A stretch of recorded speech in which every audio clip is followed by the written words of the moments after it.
Buenas tardes, Rafael. Este programa no sabemos muy bien cómo se va a llamar todavía, pero más o menos Hola, hispanismo. Lourdes, Hola, Rafael. Buenas tardes. Y estaba ¿cómo diciendo, estás? pues estoy muy bien. ¿Y tú qué tal estás? ¿También? Te has Bueno, hecho un corte de pelo, veo. más bien me lo he dejado crecer. Sí. Mira, que ¿Qué estaba tal? comentando que no sabemos muy bien este programa cómo se va a llamar, pero de lo que va a hablar es de hispanismo y geopolítica, de bloques geopolíticos en estos momentos, de hispanismo del siglo XXI. Entonces voy a empezar por presentar a Rafael, que es la persona a la que vamos a entrevistar hoy desde el Círculo Cultural Hispanista de Madrid.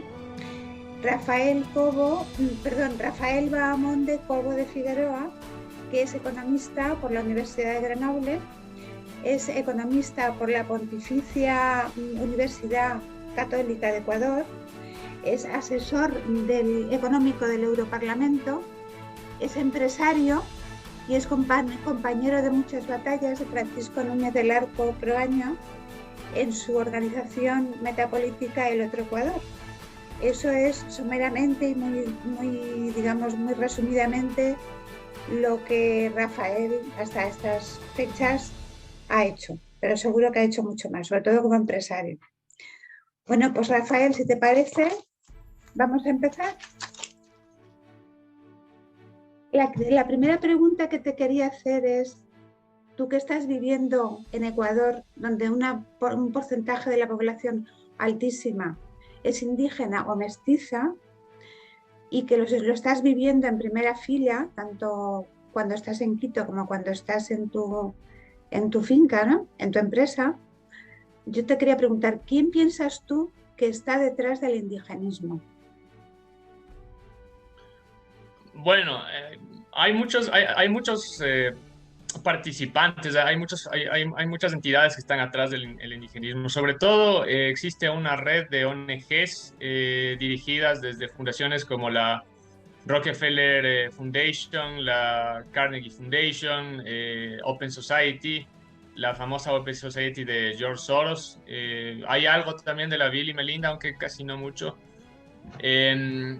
Sobre todo desde un entramado de Naciones Unidas. Entonces, a partir de esas ONGs, seleccionan a los líderes naturales de los indígenas, les educan, les becan y, bueno, cuando regresan vuelven con todas las ideas que les han implantado, ¿no? Y obedeciendo a una agenda concreta. Entonces, por ejemplo, acá se ve a ciertos líderes indígenas alineándose a ciertos discursos de esta nueva izquierda que ha surgido, ¿no? De estas ultrafeministas, aliados con esto del LGTBI, etcétera. Cuando sus poblaciones, digamos, cuando el acervo cultural, social, incluso hasta un poco ideológico de sus poblaciones, no tiene nada que ver con, por ejemplo, el LGTBI. De hecho, son bastante contrarias, bastante resistentes a ese tipo de ideologías, pero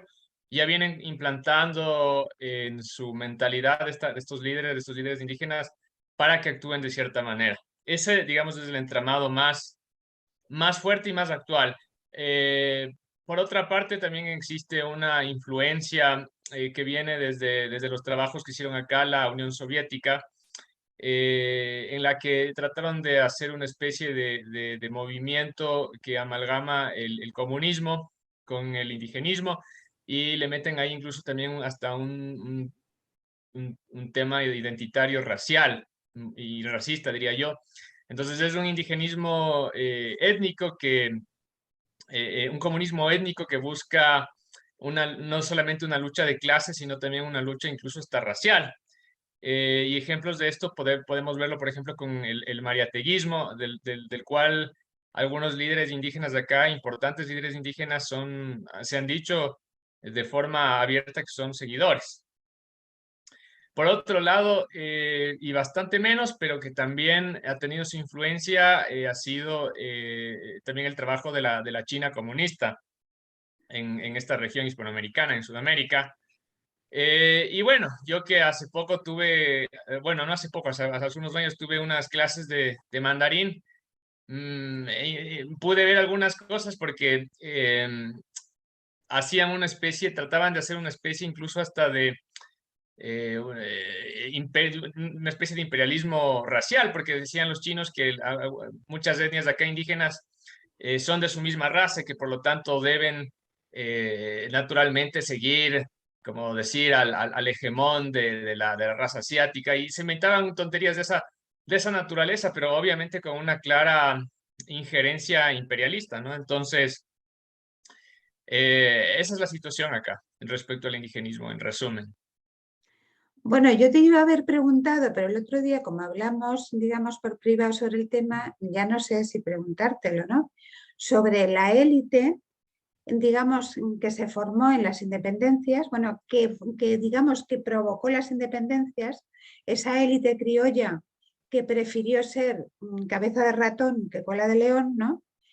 Y fue solamente a su beneficio y se hizo las separaciones de los diversos virreinatos, ¿no? Entonces yo, pensando que esa élite todavía seguía en el poder, te había preguntado que cómo se la podía descuajar del poder. Pero tú me comentaste que ya no es la élite dominante, ¿no? O sea, es decir, que ahora hay como muchas élites, mejor dicho, no las hay, ¿no? Sino que hay unos elementos de presión, mafias y, en fin, cada uno tira por su lado. Hay una mafia libanesa en Guayaquil, creo recordar, ¿no?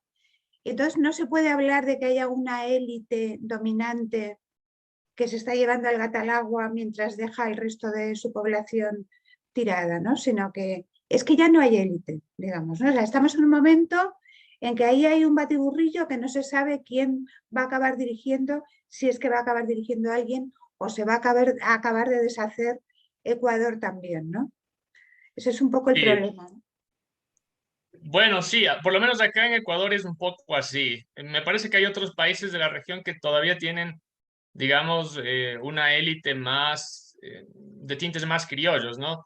Aquí en Ecuador quedan unos remanentes digamos, de la élite independentista que bastante reducidos en número y en poder y que más bien ahora, después de todo lo que ha pasado, he visto que partes de este cuerpo social han empezado a repensar, a reflexionar sobre su identidad, sobre su pertenencia. Y bueno, pero me parece que es demasiado tarde, too little, too late, como dicen los anglosajones. En Ecuador es como, sí, como tú decías, es un entramado de varias mafias, de varios grupos de interés, de varios grupos económicos, de los cuales la mayoría no son ni siquiera de acá. Son, por ejemplo, como te comentaba, en Guayaquil está unos clanes libaneses que vinieron acá con una mano adelante y con otra atrás, pero debido a su considerable poder de organización, considerable a su modus operativo, ¿no? A su modus vivendi, un poco como mafias, han podido llegar a alcanzar un poder importante, ¿no? Sobre todo en Guayaquil, en el puerto. Por otro lado, hay otros grupos de poder que, como por ejemplo acá es muy famoso el grupo de los Reich, el Reich por un mercenario irlandés que vino acá con el ejército de Bolívar, que ahora, digamos, controlan un gran conglomerado de tiendas, más o menos como Mercadona es ahí en España. Entonces, Uh-huh. hay algunas familias en ese sentido así, pero si bien en algunas cosas se ponen de acuerdo en las cosas más importantes, pero también tienen bastantes rencillas internas, bastantes pugnas por el poder. Una facción controla a unos políticos, otra facción controla a otros políticos y están en una pugna constante. Entonces, no hay como no es una capa, no es una capa monolítica, sino que son mafias que se pasan la vida luchando por mantenerse en el poder. Uh-huh. Bueno, pues eso a lo mejor nos daría una oportunidad a los hispanos, ¿no? Puesto que no hay una élite autoconsciente, como se dice de la élite inglesa, ¿no? Yo lo que te quería preguntar también es, tú acabas de decir que también hay presiones pro indigenismo de los rusos y de los chinos. Y yo te quería preguntar ¿qué pintan los rusos ahí? Porque los rusos tienen en su país más materias primas de las que se pueden comer.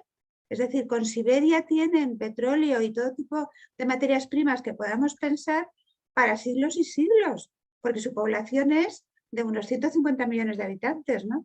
Entonces, ¿por qué hacen eso los rusos? ¿Cuál es su objetivo de malmeter, digamos, con el indigenismo en Ecuador? Que se pueden malquistar al resto de los países hispanos, que también lo están haciendo, ¿no? Y también se pueden malquistar a España. Bueno, a España no es difícil porque tenemos unos dirigentes que ya van en contra de ellos, ¿no? Pero vamos, ¿cuál es el juego de Rusia? ¿Por qué hacen eso?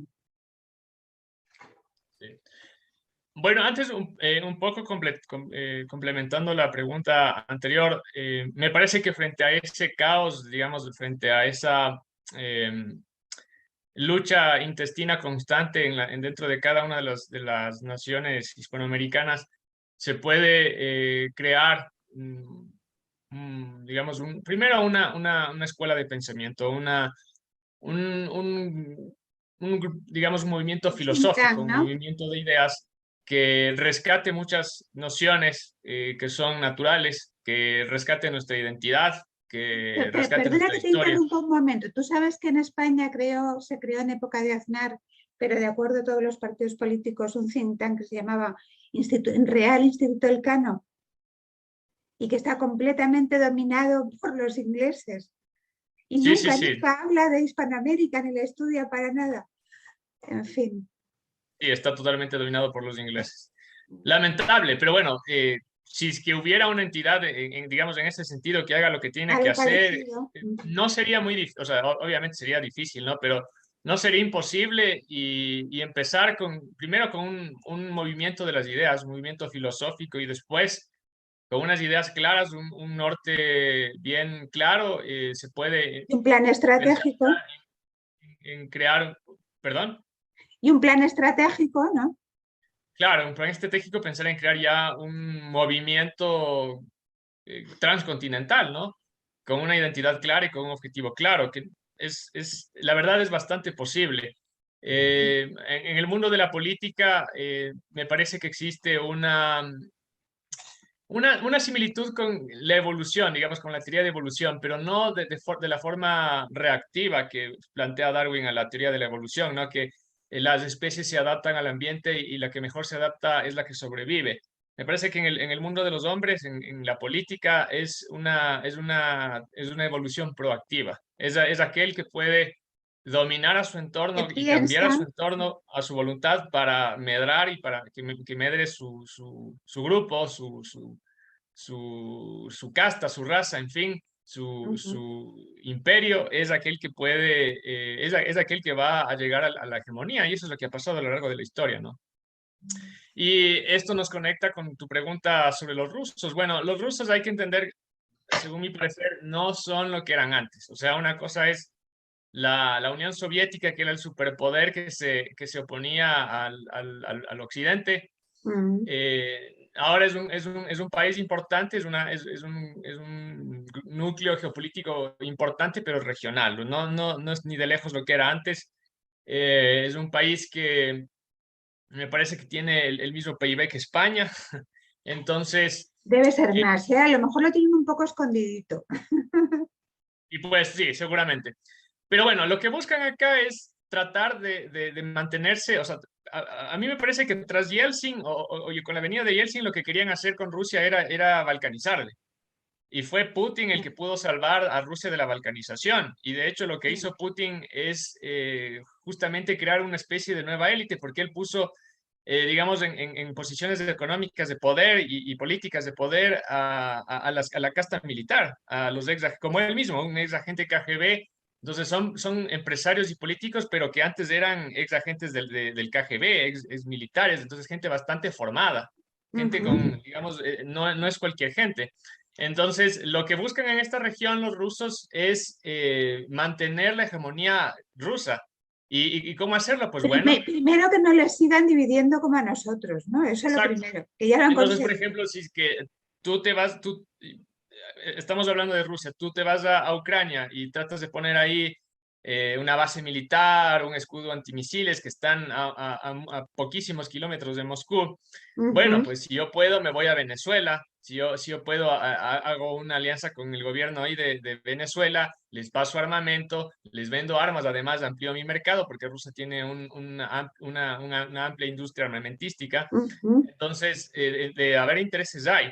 Por otro lado, si yo controlo la narrativa en una región tan que a pesar de que esté dividida, pero es bastante importante simplemente por el número por las millones de personas que hablan el español.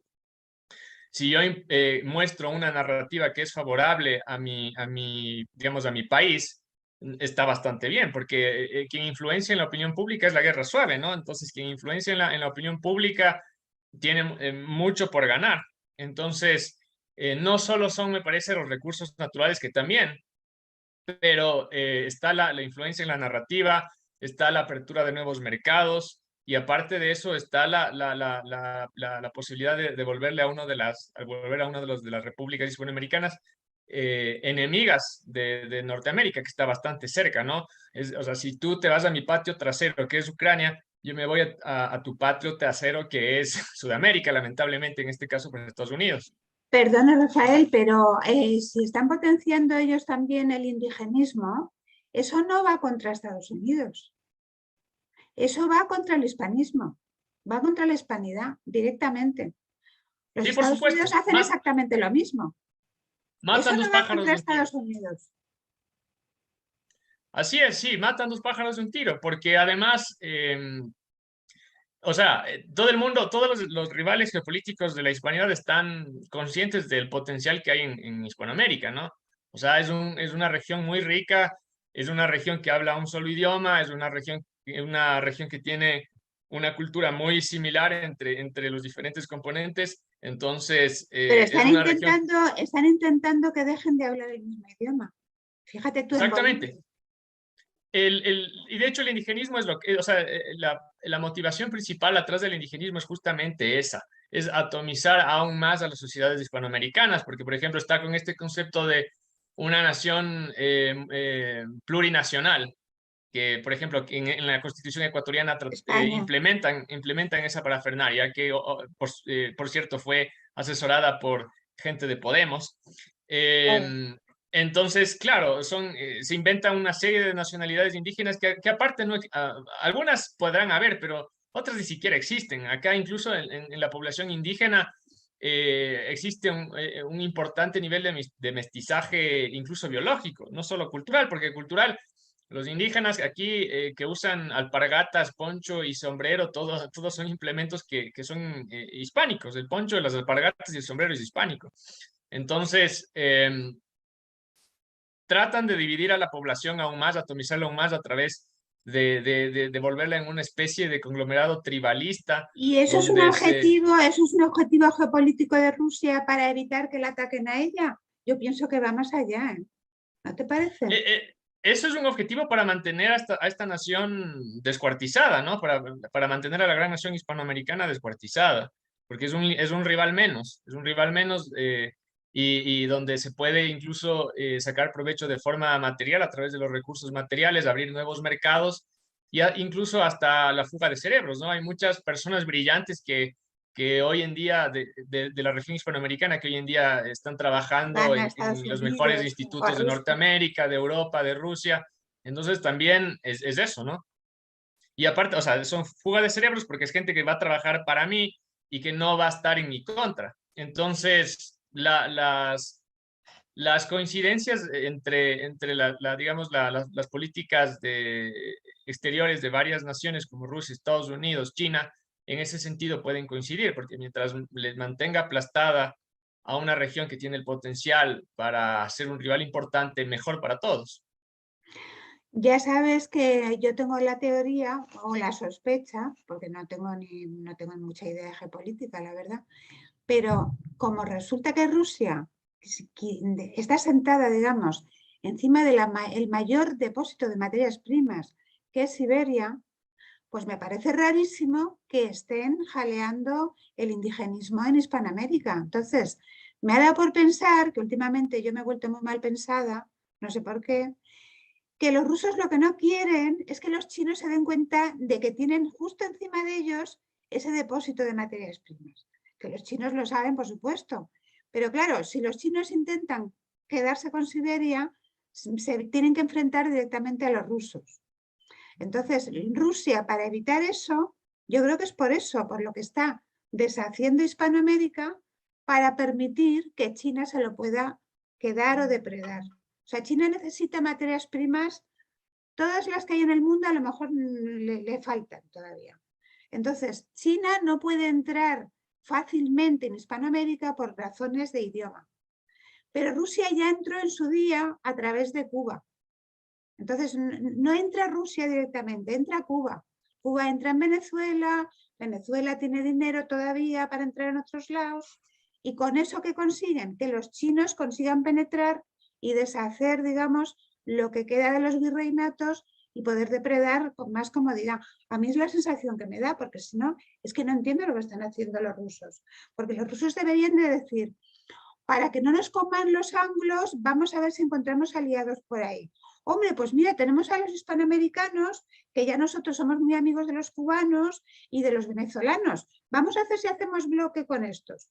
Pero no lo hacen, lo que hacen es intentar deshacer todavía más. Bueno, pero esto es un rollo mío, ¿vale? Que estoy yo dándole vueltas a eso y no tengo pruebas ni nada, ¿no? Pero voy mirando, ¿no? Entonces, lo que yo te quería preguntar es, bueno, porque claro, aquí hay una serie de bloques que ya están formados y que entonces se pueden autodefender o incluso hacer alianzas entre ellos, ¿no? Como es el de los anglosajones, que yo ahora diría que es Estados Unidos, Canadá y Australia. Fíjate tú cómo han protegido a Australia frente a China. Luego está el de los chinos, que ellos solitos son un bloque, el de los rusos y sus antiguos países de la Unión Soviética, que más o menos forman un bloque, más o menos, ¿no? ¿Y a quién pueden depredar? Porque necesitan depredar, por lo menos los chinos, ¿no?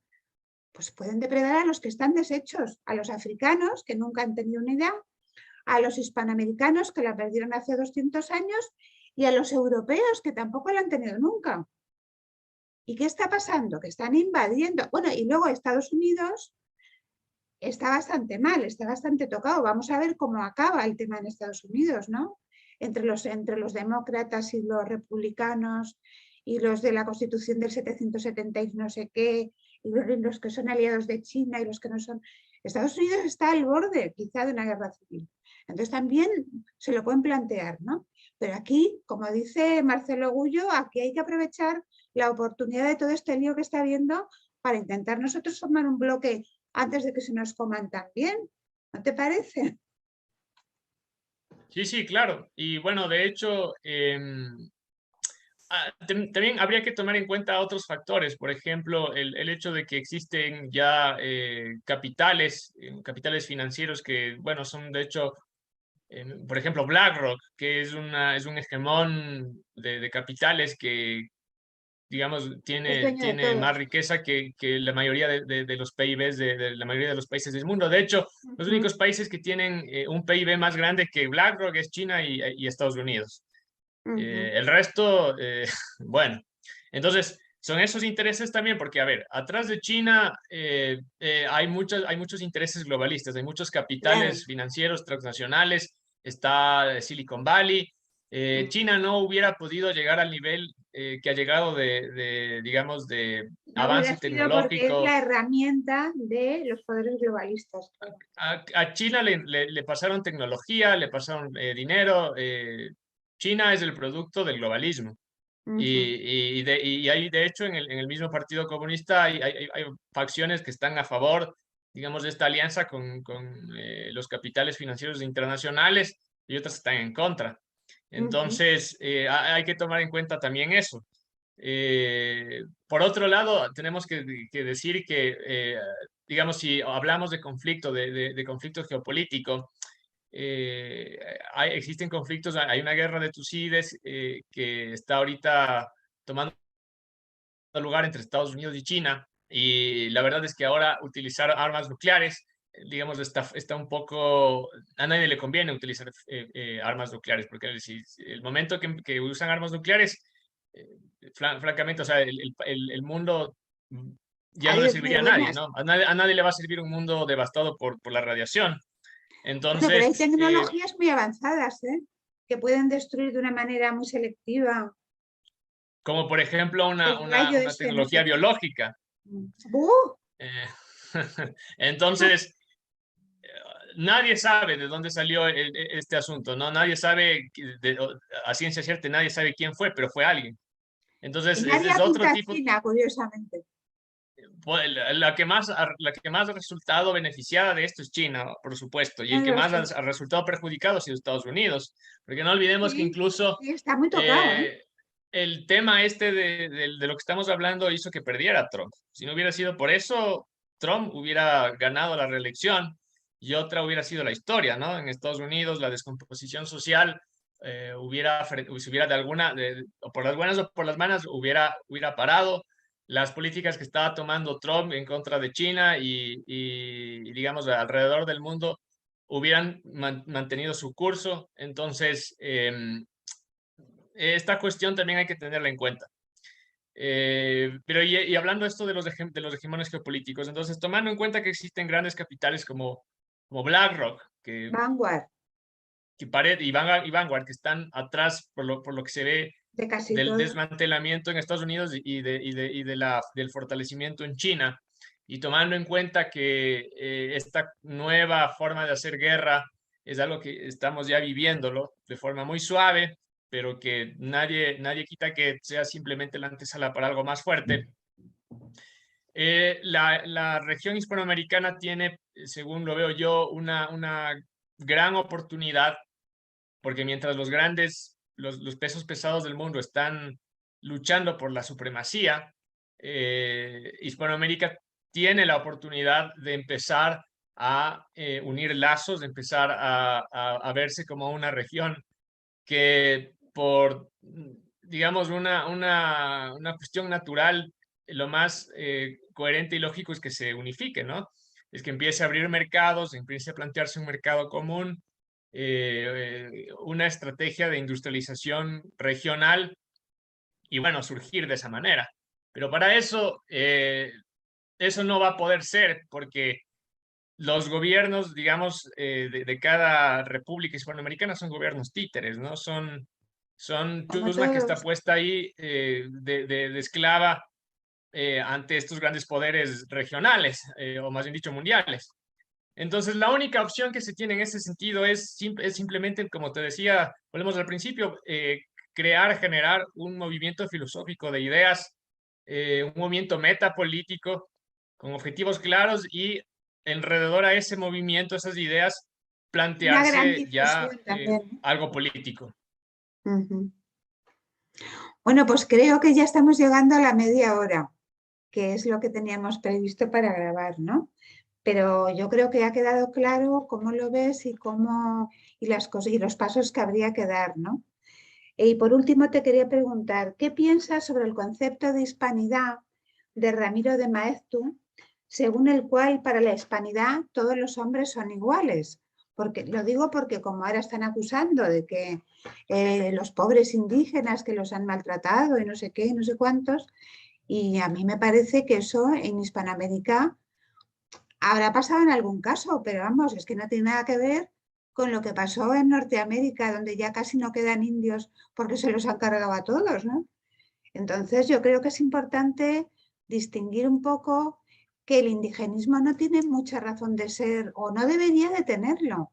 Y habría que plantearse qué hay que hacer para que ese indigenismo no tenga razón de ser en el futuro, porque haya verdaderas oportunidades para las poblaciones indígenas, ¿no?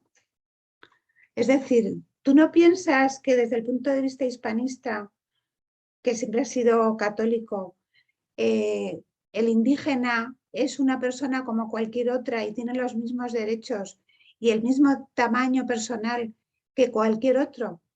Y que esta es una gran fuerza de la hispanidad que había que poner en valor. No sé. Claro, bueno, lo que ha triunfado en ese sentido simplemente es la propaganda, ¿no? Porque de hecho, a ver, existen dos cosmovisiones, digamos, para la cuestión que nos planteas. La cuestión es que, digamos, desde la cosmovisión tradicional, católica hispana que vino acá a ser imperio. Justamente es como dices tú, venía desde esa concepción cristiana de una igualdad del ser humano ante la divinidad y por esa razón, sobre todo de parte de la reina Isabel, que era digamos una mujer súper pía, incluso llevó a hacer un cónclave para determinar qué hacemos con los indígenas, ¿no? Entonces, se llega obviamente a la conclusión de que son seres humanos como tú y como yo, y que por lo tanto no se les puede esclavizar, no se les puede humillar, y hay que tratarlos con dignidad. Esa es la concepción tradicional católica que vino a hacer imperio acá. Por otro lado, no te olvides que también la colonización de Norteamérica y del resto de partes del mundo, en Asia y en África, vino mucho después, vino muchísimo después. Vino después de la Revolución Francesa, vino después digamos, Sí, en el, 1800. sí, vino A partir después de de esa 1800. revolución, de esa revuelta filosófica y metafísica que fue la Ilustración. Y con la Ilustración hay un cambio, y aquí el cambio que nos compete es que se ve, digamos, una desigualdad entre los hombres, ¿no? Entonces, para digamos, los grandes imperialismos europeos del siglo XIX, las razas a las que estaban colonizando eran seres inferiores, y por el hecho de ser inferiores no tenían los mismos derechos, ¿no? Y entonces, bueno, con una concepción, con este tipo de concepción, era mucho más fácil hacer lo que hicieron, que, bueno, eran en muchos casos, y ahí sí ya fueron genocidios, porque fueron matanzas planificadas para desocupar unas tierras y colonizarlas, y poder colonizarlas. Entonces, son dos concepciones muy diferentes. La una es una concepción cristiana tradicional católica y la otra concepción es una concepción iluminista nacida de la Revolución Francesa, ¿no? Como te digo, bajo la cual habían hombres Racista, ¿no? de intelecto y de raza superior y de intelecto y de raza inferior.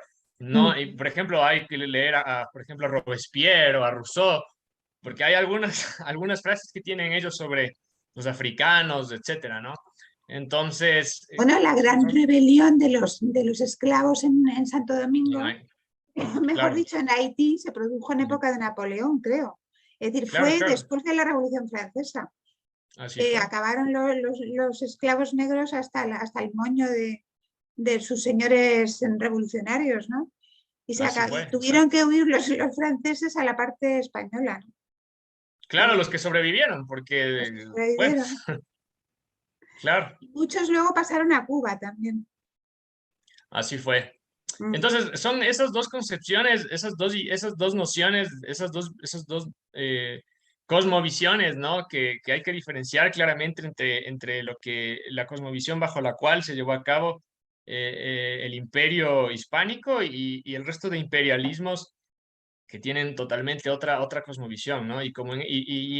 Digamos, en ese sentido se puede incluso hasta ver lo que hicieron acá, ¿no? Universidades, Claro, es iglesias. que la cosmovisión, digamos, hispánica o católica nos permitiría a una futura élite consciente de lo que tiene que hacer asumir el papel de élite rectora de toda su población, no Exactamente. solamente de unos o de otros, o de los indios aymaras o de los indios no sé qué, pero de los otros no, que me caen mal, y además yo soy superior y yo mando porque soy superior. O sea, es decir, que el marco conceptual e ideológico del hispanismo permitiría afrontar esta problemática y llegar a una solución buena para toda la población hispanoamericana.